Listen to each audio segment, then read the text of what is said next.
অনুব্রত মণ্ডলের বাড়িতে প্রবেশের অনুমতি পেলেন না বোলপুরের বিধায়ক চন্দ্রনাথ সিনহা এবং সিউড়ির বিধায়ক বিকাশ রায় চৌধুরী। অনুব্রত মণ্ডল বাড়িতে প্রবেশ করার পরপরই একটি চাঞ্চল্যকর ঘটনা ঘটে গেল। তার বাড়িতে প্রবেশ করতে দেওয়া হলো না বোলপুরের বিধায়ক তথা রাজ্যের মন্ত্রী চন্দ্রনাথ সিনহা এবং সিউড়ি বিধানসভার বিধায়ক ও বীরভূম জেলা কোর কমিটির আহ্বায়ক বিকাশ রায় চৌধুরীকে। অনুব্রত মণ্ডলের ফেরার পর থেকেই বীরভূম জেলার রাজনীতিতে পরিবর্তনের আভাস পাওয়া যাচ্ছিল।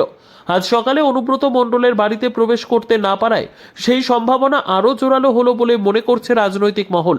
যদিও সাংবাদিকদের সামনে এই বিষয়ে কোনো মন্তব্য করতে চাননি মন্ত্রী চন্দ্রনাথ সিনহা। সকাল থেকেই অনুব্রত মণ্ডলের বাড়িতে আসার খবর পেয়ে চন্দ্রনাথ সিনহা এবং বিকাশ রায় চৌধুরী বাড়ির সামনে অপেক্ষা করছিলেন। তবে কেষ্টদা বাড়িতে প্রবেশ করার পর অন্যদের প্রবেশের অনুমতি মিললেও এই দুই নেতাকে বাড়িতে ঢুকতে দেওয়া হয়নি। এর মধ্যে বোলপুরের অন্যতম কোর কমিটির সদস্য সুদীপ্ত ঘোষকে ভেতরে দেখা যায়, যিনি অনুব্রত মণ্ডলের সঙ্গে দীর্ঘক্ষণ কথা বলেন। পরিস্থিতির জেরে দেখা না করেই ফিরে যান চন্দ্রনাথ সিনহা ও বিকাশ রায় চৌধুরী।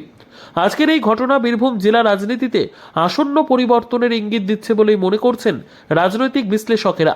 বিকাশ রায় চৌধুরী তারা রয়েছেন এবং কেষ্টদার বাড়িতে ঢুকবেন। কেষ্টদার সঙ্গে আমার ঠেকতে পারছি না করেছি পাস করতে লোকটা নামাও।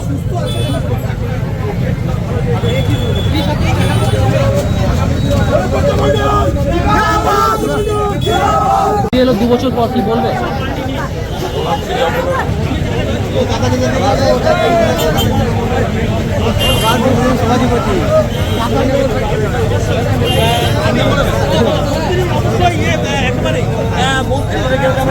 মন্ত্রী চন্দ্রনাথ সিংহ এই মুহূর্তে দাঁড়িয়ে অনুব্রত মণ্ডলের বাড়ির সামনে আমার যে ক্যামেরাম্যান রয়েছে তাকে বলবো দেখানোর জন্য।